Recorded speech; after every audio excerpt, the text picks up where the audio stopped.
Ladies and gentlemen, 6.5 hours ago, the sun rose over Stockholm.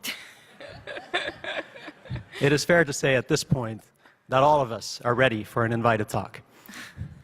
My name is Vincent Conater. I work in the intersection of economic paradigms and AI. There is a complementary community in the theoretical computer science field that also thinks about economic theory. Together, these two communities span a very nice spectrum from theory to practice. Our invited speaker, Nicole, is primarily on the theoretical computer science side, but she doesn't just do theory for theory's sake. She thinks carefully about the importance of her models, and she collaborates broadly with people across the spectrum. Her list of co-authors on DBLP counts 127 co-authors, people from across the spectrum, and many of them here today. For example, Milind Tambe, who will give our McCarthy Award talk tomorrow. And all the way at the bottom of the 127 people, in last place, there's me. I don't know how I ended up in last place, but let me just say that I very much look forward to, at some point, work with Nicole again, and it's not only to get out of last place. Nicole received her PhD, and I think all her other degrees from MIT, did a postdoc at Microsoft Research, and did another postdoc at Amsterdam's CWI Center for Mathematics and Computer Science. She then joined the faculty at Northwestern University, and eventually returned to Microsoft Research. Please join me in welcoming Nicole.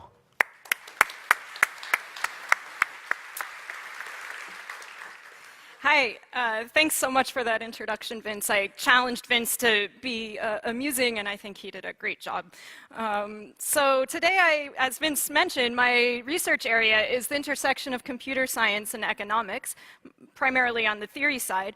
And what I'm most interested in the context of this field is market design. So markets, at their essence, are algorithms, which is my specialty, so why I'm able to study them effectively. They're algorithms that interact with individuals to produce and/or allocate scarce resources. For example, you have the ride-sharing platforms like Uber and Lyft, which at their very core are algorithms that compute prices in response to supply and demand in order to recruit drivers and allocate rides to riders. Platforms like these, commercial platforms like Uber and Lyft, have as their primary objective the generation of revenue. But what I'd like to focus on today is markets whose primary objective is to maximize the value of society. So to start, I'd like to point out that even if your goal is to maximize the value of society and you have no objective of raising money, it's still very useful to use money as a tool in the design of your market. Think, for example, about this setting. We have a painting, and we'd like to allocate it to one of three buyers. The buyer on the left has a value of just under $700,000 for the painting. The buyer on the bottom has a value of $300,000 for the painting.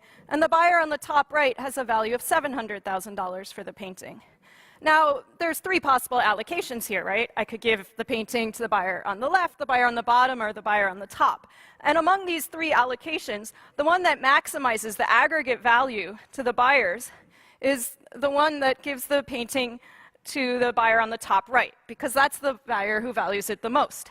So how can I design an algorithm which is guaranteed to give this painting to the buyer who values it the most?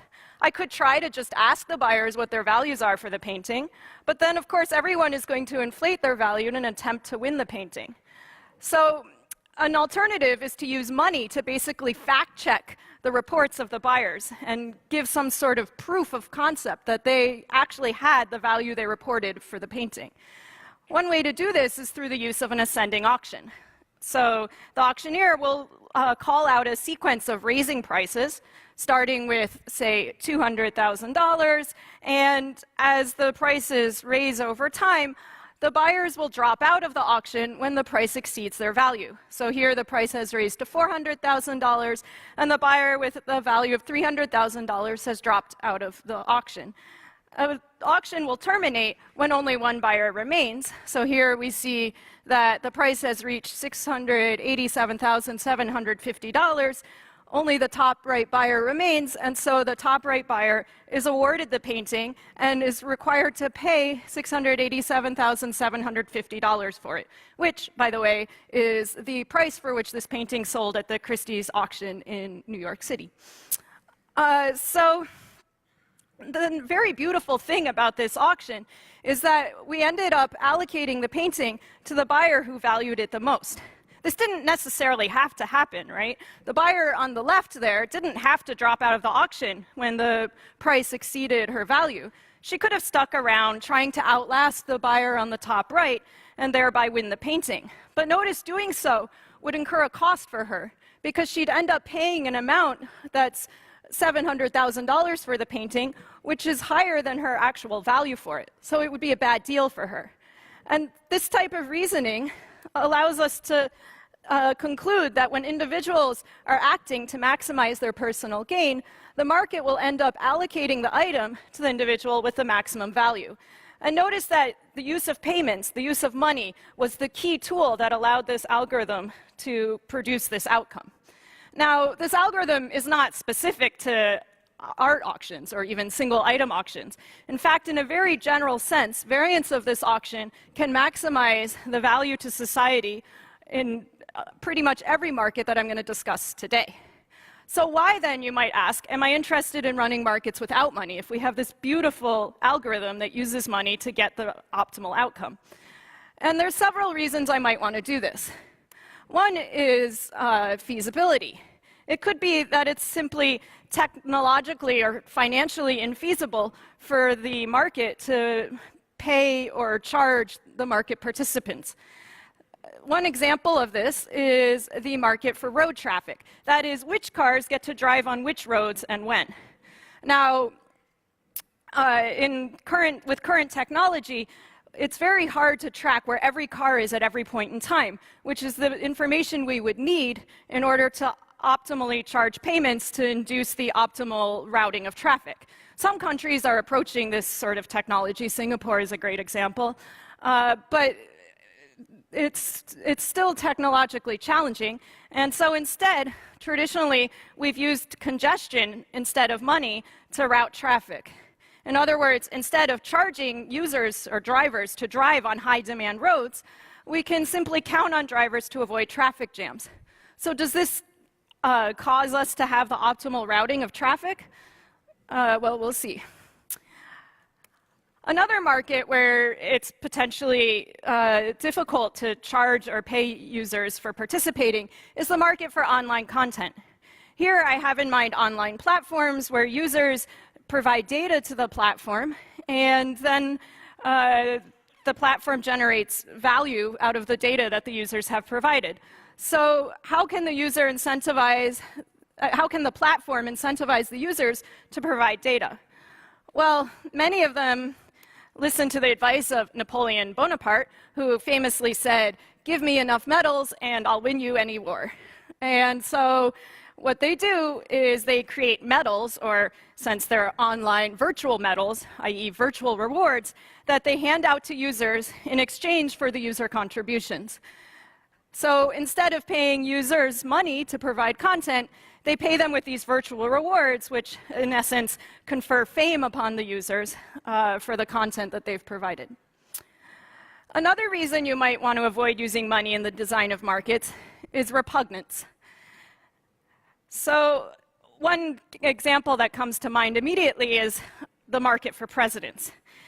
Many societies deem it morally repugnant, or at least incredibly undemocratic, to charge users to vote for presidents.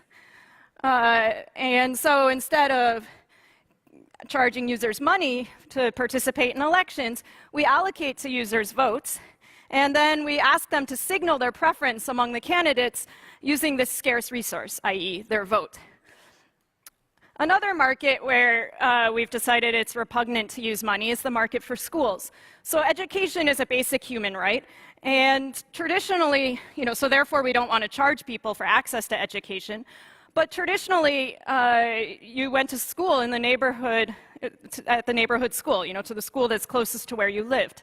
And this enabled rich people to buy access to education by moving into wealthy neighborhoods with good schools. Now, in many cities in recent decades, the city governments have tried to circumvent this issue by giving students the opportunity to attend any school within the city boundaries. But of course, the seats at the public schools are a scarce resource. And so the question is, how can I allocate these seats to the children that value them the most? And what we'll discuss today is a school choice system that uses raffle tickets to allocate seats to school children in a way that maximizes the value that the children receive for the schools they attend. That is, instead of charging money to infer the values of the children for the different choices of schools, we're going to offer the students varying levels of risk, which will then serve as a metric for how much they value each school. So these are the 4 markets I'd like to discuss today: the markets for road traffic, the market for online content, the market for presidents, and the market for schools. And the theme of this talk, what I'd like you to take away, is that in markets such as these and many more, you can use alternatives to money to serve as a metric by which we can measure the value of the outcome to the society and thereby optimize the value of the chosen outcome. Let me start with the seminal example in this field, which is the market for road traffic, in which we're going to use congestion instead of money to select a high-value outcome. This is a map of Seattle. Seattle is the home of the mothership of the company I work at, Microsoft.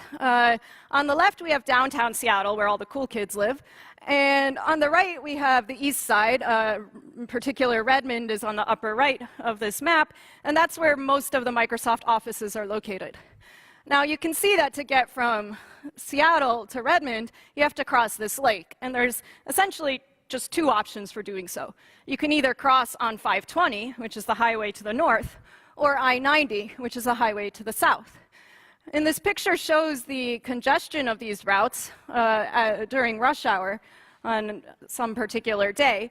And so it raises the question for us of how well does that road network route traffic? Were those traffic jams you were seeing in the map unavoidable in some sense? Was everybody experiencing the optimal delay in their commute to work? To answer that question, let's first study an idealized setting. Here we have a 2-road network, Seattle on the left, Redmond on the right.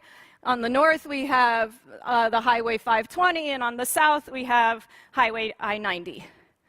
Now, let's assume, for the sake of argument, that the delay on 520 is proportional to the use. So how long it takes to cross that bridge is a linear function of how many drivers choose to use that bridge. Whereas I-90, perhaps the road is larger, it has a different technology, the delay on I-90 is always the same, no matter how many cars are on that road. To be more precise, let's assert that the delay on 520 is 60 minutes times the fraction of cars that decide to drive on I-20, whereas the delay on I-90 is 60 minutes regardless of how many cars choose to drive on I-90. Now, imagine that you're a commuter in this world, and think about how you would choose to get from Seattle to Redmond. Well, if you take I-90, you're guaranteed a delay of 60 minutes. But if you take 520, then your delay could be at most 60 minutes. And so clearly, your optimal strategy here is to take 520. And everybody does that. And so everybody travels on 520, and hence the delay for each person on 520 is 60 minutes. Okay, that's great. This average delay is 60 minutes in this equilibrium. Is there a better outcome here? Could we, if we were a centralized controller, if everybody had a self-driving car and we could dictate where they go, could we achieve a lower average commute time for our citizens? And if you look at this, it seems a little wasteful to not use I-90 at all. In fact, you could move half the traffic off of 520 and put it on I-90, and those people wouldn't suffer at all because they anyway had a commute time of 60 minutes. And the remaining traffic on 520 has a drastically reduced commute time of 30 minutes. And so the optimal routing here would split the traffic 50-50, inducing an average delay over all the commuters of 45 minutes, which is significantly less than the 60 minutes that they experienced in the equilibrium. So this is just an example, but there's a very beautiful result in this field, which tells us that this is actually the worst case example. For any road network with linear congestion, the worst case average delay in equilibrium is at most 33% more than the optimum. So without using money, we're able to achieve a near optimal average delay. Now, of course, with money, we could induce the optimal delay, and in fact, these routes in Seattle now have real-time traffic pricing, so there's tolls on 520 and I-90, but it's comforting to know that even without money, we aren't suffering too much, because this congestion provided enough incentive for the drivers in equilibrium to route almost optimally. Let's turn now to the market for online content, a little closer to what I do at Microsoft. So in online content, we can see that many websites are replacing virtual rewards with, are replacing monetary payments with virtual rewards. I have in mind platforms like Twitter, Reddit, Yelp, TripAdvisor, Stack Overflow, Amazon, and all of these websites, they generate a lot of value for society. And the primary driver of that value is the contributions of their user base, the reviews that are written on TripAdvisor, the questions and answers that are posted on Stack Overflow. Which leads us to the question of how can this online ecosystem incentivize high-quality content on the part of the user base? Well, as anyone who's spent any time on the internet knows, what internet users covet highly is their 15 minutes of fame. And so these websites have developed ways to use fame to pay users for their online content. There's two ways they do that through the use of virtual rewards. The one primary scheme is badges, which are earned if the contributions of the user pass some threshold on the website. So, for example, TripAdvisor offers a badge, which is called the contributor badge, if you submit at least 10 reviews. Here, you could imagine we have 3 users of the website, Jackie Kennedy, Marilyn Monroe, and Judy Garland, and perhaps all of them pass this threshold of 10 reviews, and so they all receive a badge, a gold star. And this confers some fame upon them because, hey, they have a gold star. But it doesn't really let them distinguish themselves from one another. An alternate scheme that provides incentives to distinguish yourself from more strongly from the other users is leaderboards. So leaderboards often have a contribution cutoff. These are used on Amazon, for example, and for any user that provides enough reviews, the users are ranked in order of the number of reviews that they provide. And so in our example, perhaps Jackie Kennedy provided the most reviews and so got the top position on the leaderboard. Marilyn Monroe provided the second most reviews, and Judy Garland maybe wrote some reviews but didn't make the contribution cutoff and therefore didn't make the leaderboard at all. So this raises 2 questions in my mind. One is, do users even respond to these rewards? Is this working? And if they are responding to these rewards, how do they respond? Once I understand that, I can start to ask, how would I optimize a system if I wanted to maximize the number of contributions? Should I use a badge system? Should I use a leaderboard system? What should the contribution cutoff be? In answer to the first question, we see that users do, in fact, respond to the incentives of virtual rewards. This is data that's drawn from Stack Overflow. They took all the users that won a badge called the electorate badge during the course of the experiment, and they lined up on the x-axis the days relative to when that user won that badge.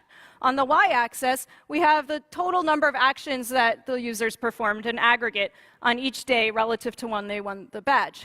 Now, the electorate badge, so here we have 4 types of actions. The green line is for voting on questions.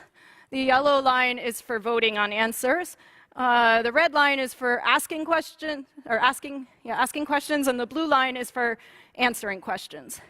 And so, try to guess what the electorate badge is rewarding. Right? It's pretty obvious from this plot that the electorate badge is rewarding people for voting on questions. And so you can see that there's a very strong incentive to vote a lot on questions when you're getting close to winning the badge. This indicates that people do have value for this badge. They're changing their natural behavior when they are close to winning the badge because they're trying to get the badge. Okay, so how might we want to optimize this system, given that people are responding to these rewards? Well, in order to answer that question, we have to make some assumptions about how people respond to the awards. And so I'm not going to discuss exactly what my assumptions are, but I can, no matter what people are doing, you can see that if you have a single badge, there's not really any incentive for a user to contribute more than the contribution of the badge cutoff. Okay, so users for whom it's very hard to make contributions, maybe English isn't your native language, and so it's hard to write a review on Amazon in English. Those users probably won't make any contributions, but so long as a user has at least some ability level, they're going to make contributions which is equal to the cutoff for the badge, and they have no incentive to do anything more. The number of contributions that the website receives as a result is the area under this red curve, which for the parameters I've chosen is 15. An alternate virtual reward system is this leaderboard with a cutoff. In the leaderboard with a cutoff, maybe the cutoff is different, and so users that are a high enough ability perform just enough to reach the cutoff, but then they compete within each other to perform even more contributions because they value being on the top of the leaderboard. And so as a result, the total number of contributions for the parameters I've chosen is 20, the area under the blue curve, which is slightly more than the contributions we received from the badge, the single badge mechanism. So how can we optimize these contributions? And one observation that's been made in the literature is that there's an pretty much direct analogy between these reward mechanisms that maximize contributions and a particular type of auction called an all-pay auction, which maximizes revenue. And these all-pay auctions that maximize revenue are very well understood in the mechanism design literature. So we can use this analogy to help us maximize, design virtual reward systems that maximize contributions. And what we find is that the optimal design is a leaderboard with a cutoff. So this intuition that forcing high-performing users to compete with each other maximizes rewards is a good one. But that cutoff is going to depend on the ability distribution. And it's not very robust to the assumptions of how people respond to the incentives for fame. So instead, we also consider approximate mechanisms. And we can show that constant number of badges is going to produce a near optimal number of contributions, so long as fame exhibits diminishing returns. That is, people have value for contributing to the community, but they don't necessarily need to rise to the very top. Things like maybe websites like Wikipedia, for example. In contrast, when fame exhibits increasing returns, that is, you have a high value for actually winning in competitive settings, like maybe the Netflix challenge, then a full leaderboard is almost optimal. So I'd like to move on now to the market for presidents. Here, we are going to use votes instead of money to try and resolve the market, to try and elect a president that's good for the market. And you might ask, our current elections, are they giving us the leaders we deserve? Are they giving us the leaders that are best for our society? Well, of course, that's going to depend on the voting rule that we use. So can we design a voting rule, a way to aggregate the votes of the citizens in a way that's going to elect a highly valued candidate? Now, most democracies use some variant of majority rule. Let's imagine that there's two alternatives. We'll call them the elephant and the donkey. And so we have two alternatives, and each person is given one vote, and they have to pick one of the alternatives to vote for. Now, it can be that a majority of the citizens prefer the elephant to the donkey, in which case the elephant will win the election. But notice that this will happen no matter what the strength of their preferences are. So it could be that the minority that prefers the donkey has a really strong preference for the donkey, whereas the majority that prefers the elephant has a somewhat weak preference for the elephant. In such a setting, it could be more optimal in aggregate over the population to elect the donkey, even though a minority of people prefer the donkey. But majority rule doesn't do this. So instead, Majority rule elects the elephant. So instead, a recent proposal has entered the arena, which is quadratic voting. Quadratic voting asks you to buy votes with money. So there's that problem, but we'll deal with that in a minute. So if you want to buy V votes, I'm going to charge you V squared dollars for that. This is a quadratic function. Buying more votes is much more expensive than buying fewer votes, right? Increasing marginal returns. So now what's this going to do in our example here? Well, the majority, who's kind of indifferent between the two candidates, isn't going to be willing to spend very much money on voting for the elephant. Whereas the minority, who feels very strongly about the donkey, is going to spend a lot of money voting on the donkey. And so the donkey, in aggregate, you could imagine, will get more votes, and therefore the donkey will win the election in this example. And in fact, this is a very general result. In two-party elections, we can prove that quadratic voting is going to elect the candidate that maximizes the aggregate value to the society. The reasoning is so elegant that I can't resist presenting it to you. The idea is that, well, each individual is going to buy votes in a way that maximizes her expected gain from voting, right? And what's her gain from voting? It's going to be the value she has for the outcome that's elected times the probability that the outcome is elected, which is a function of her voting strategy and the voting strategies of all the other citizens of the country, minus the cost that she has to pay to buy the votes that she's decided to buy. Well, what's going on is that the cost by the quadratic rule is quadratic in the number of votes that she's buying. And the probability of the outcome that she likes is some function of the number of votes. Doesn't really matter a whole lot which one. And so when we solve this optimization problem, we take the derivative, and this quadratic function becomes a linear function. And we set it equal to 0, and we see that the quadratic rule induces each citizen to vote for candidates in proportion to the value that they have for that candidate. In other words, these votes serve as a metric for the value of the outcome.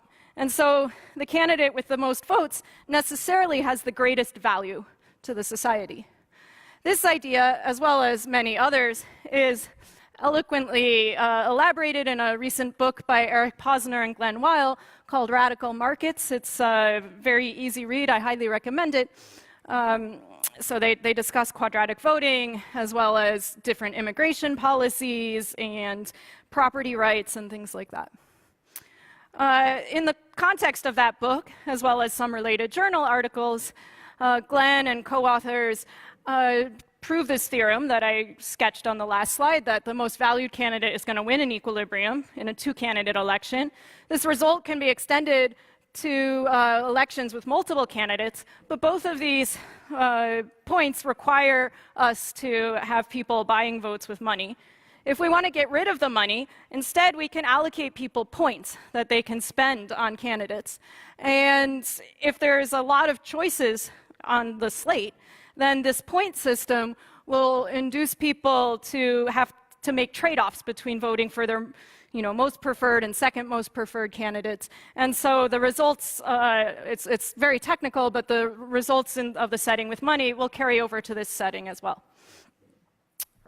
There's still a big question here, by the way, which I don't have time to get into, but the question is, how do we decide who gets what number of points? Do we want to give everybody the same number of points? That's actually not entirely obvious, because maybe you're a really run-of-the-mill person, so what you want to happen is likely to happen anyway, and we might want to empower a minority group by giving them more points.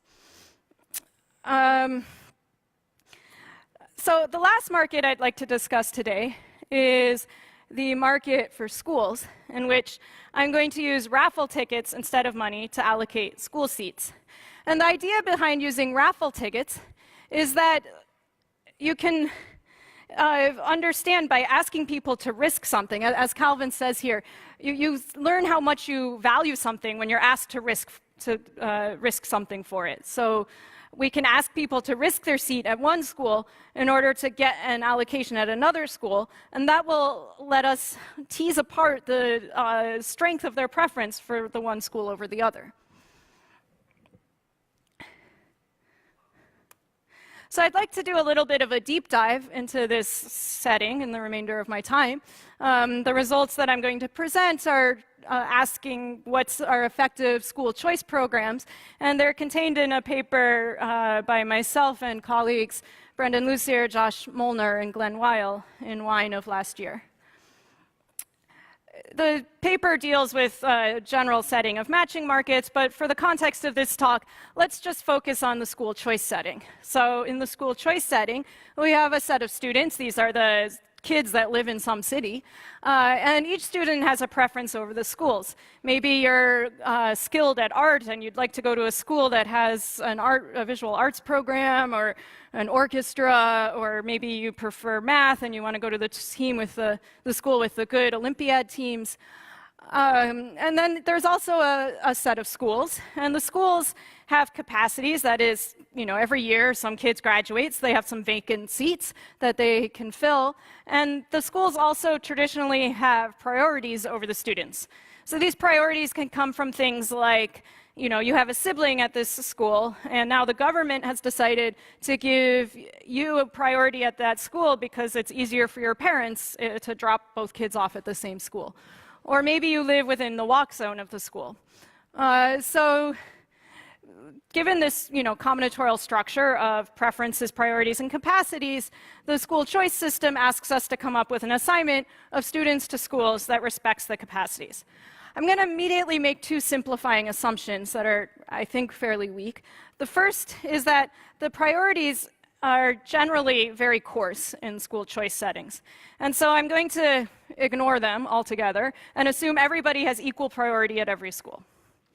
The second, which is without loss of generality, is that if a school has more than one empty seat, I can just create multiple copies of that school, and that would be equivalent from the perspective of the mechanism design problem to having one school with multiple seats. So this allows me to assume that there are no capacities. That is, each school has exactly one seat, and therefore what I'm looking for is a matching of students to schools, in which each student is assigned to at most one school, and each school has at most one student assigned to it.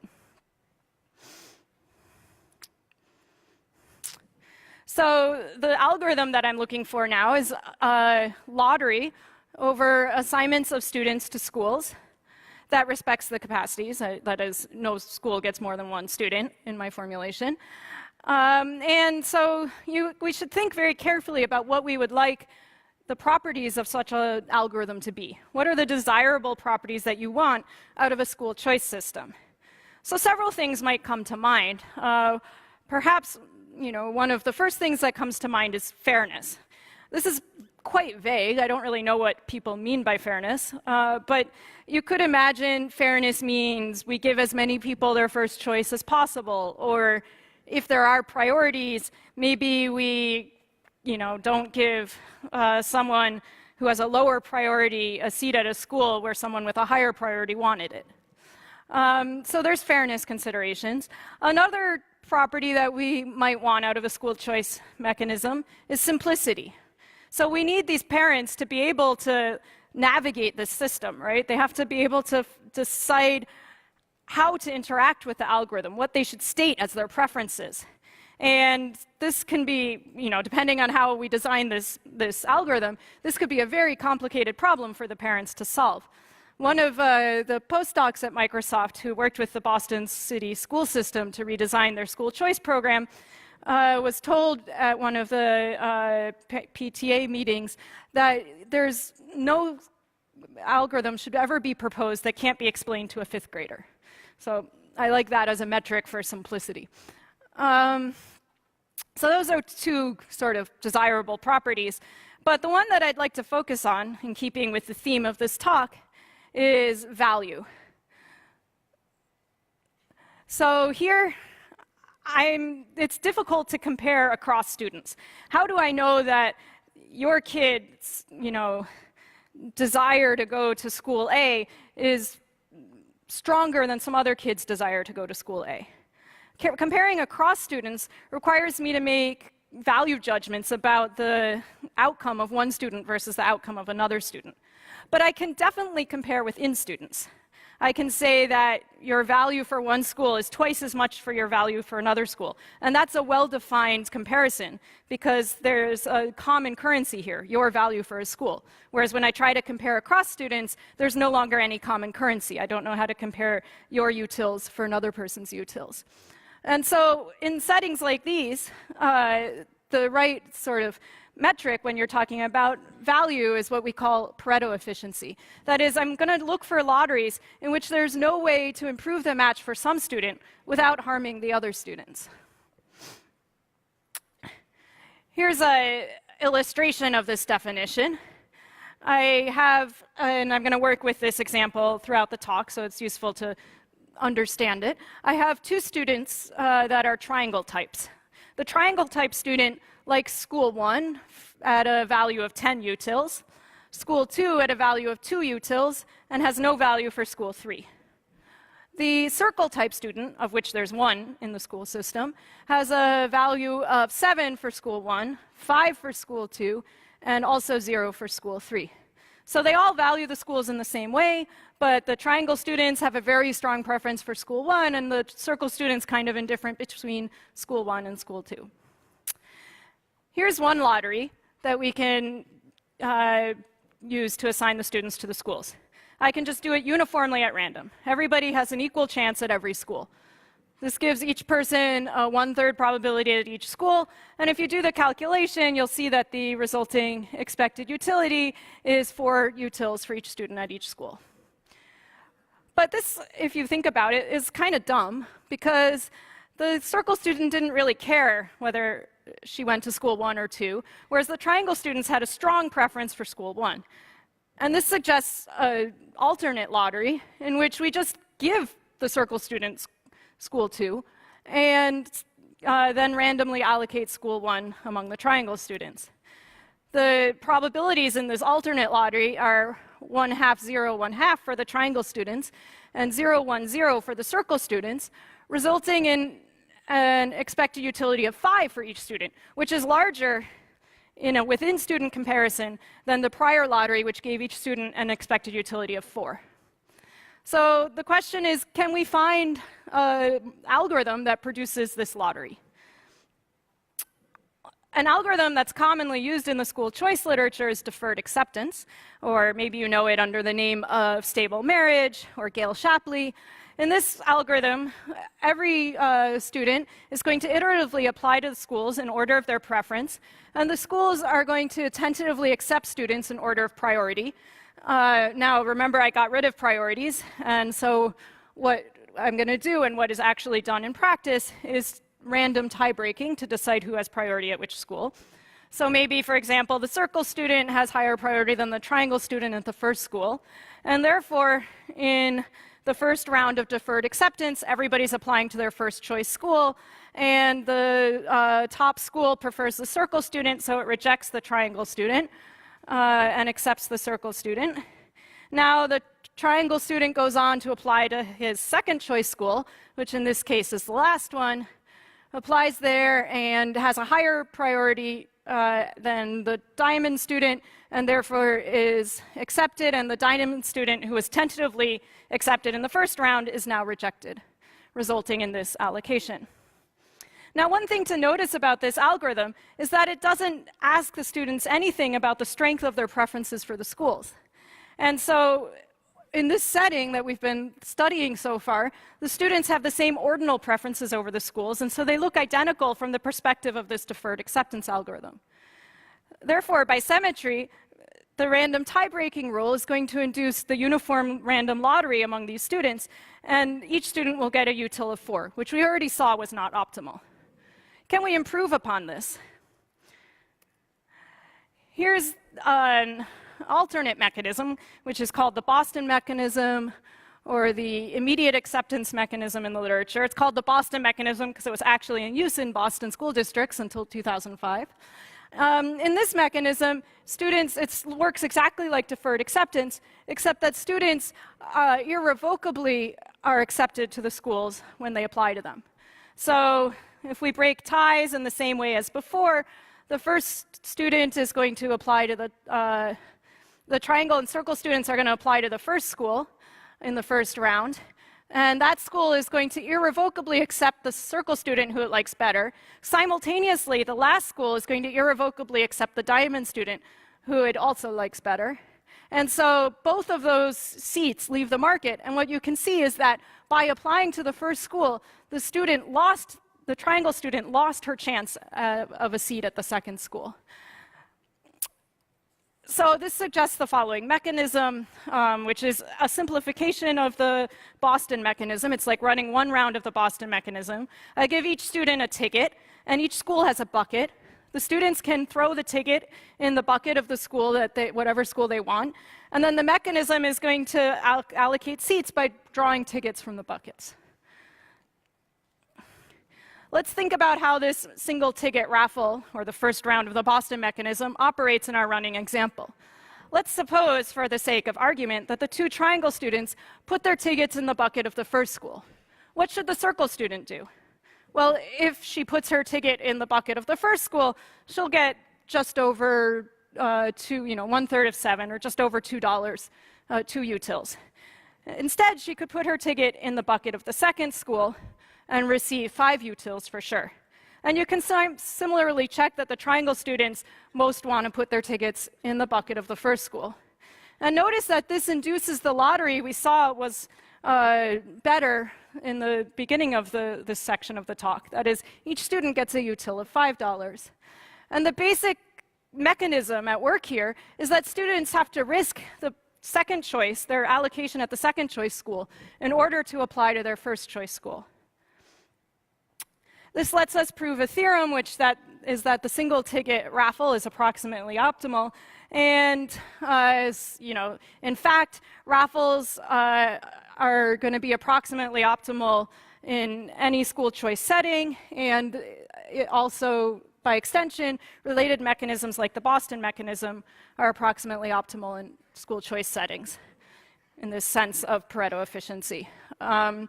And this happens because these mechanisms allow students to express strength of preference through the risks they are willing to take. So in summary, I've discussed these 4 markets: road traffic, online content, presidents, schools, and shown how there's alternates to monetary incentives that can be used to optimize the aggregate value that these markets result in.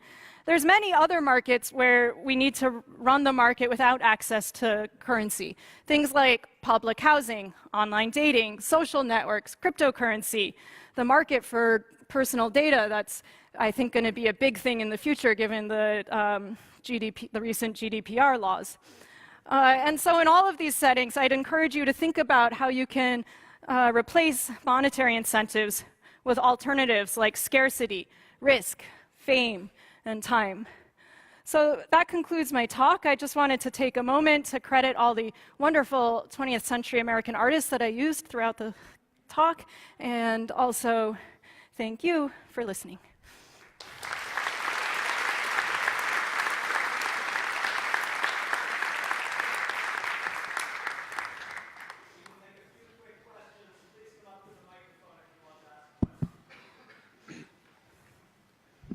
So I have actually a quick question. So you have the triangles and circles? Yes. So you said the triangles, they have 10, 0, 0, and the circle, it has like 7, 5, or 10, 2. So you assume, so if you change the distribution, you will have very different For sure, yeah. results, right? You will get if you change the distribution, people will change how they act. But because of this fact that you have to risk your allocation at one place in order to apply to another place, this incentivizes them to still act in a way that maximizes their personal gain. So you're still going to get a nearly Pareto optimal outcome. So 5, 5 are the optimal values, regardless of how you distribute these values? These 10, 12? I mean, if I change these numbers, then the 5, 5 will also change. My point is, regardless, like, how do you arrange these? What are the optimal values? 5, 5 will be the optimal at the end? No, it'll change. Something else will be optimal. Thank you. Hi, great talk. I have a question. how do your results extend to benefit over time? So I might make a decision today that has immediate benefit now, but zero later, whereas another decision that has a little bit of benefit today, but it'll have more benefits in the future for everybody. Yeah, that's a very good question. So, abstractly speaking, I'm looking at a setting where you have a bunch of different outcomes or alternatives you might elect in an election, or schools you might attend. And if you're taking decisions over time, then you can expand the definition of an outcome to include the time at which it happens, and these results will follow accordingly. Now, there's still complications induced by the sort of like, if we take decisions over time, then my action today will give you information about how to act tomorrow. And so those complications are very interesting, for example, in the context of the badge virtual reward systems, and that's an area of active research.